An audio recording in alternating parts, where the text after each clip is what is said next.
আসসালামু আলাইকুম, সবাই কেমন আছেন? আশা করি ভালো আছেন। আমি আলহামদুলিল্লাহ ভালো আছি। বিসমিল্লাহ বলে নতুন একটা ভিডিও নিয়ে চলে আসলাম। তো আজকে আমি গরুর মাংস রান্না করব। মাংসগুলো ভালো করে ধুয়ে নিয়েছি। এখন পেঁয়াজ কুচি দিব, গরম মশলা দিলাম, আদা রসুন বাটা দিলাম, 3 চামচ আদা রসুন দিন, লবণ দিয়ে দিলাম, আর মরিচ দিয়ে দিলাম 3 চামচ। একটু ঝাল ঝাল করে রান্না করব।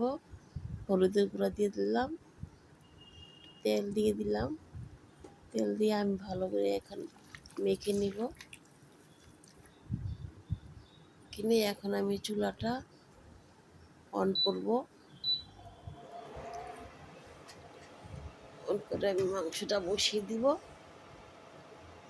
তারপর রান্নাটা হয়ে যাবে, তারপর আমি খেয়ে নেব।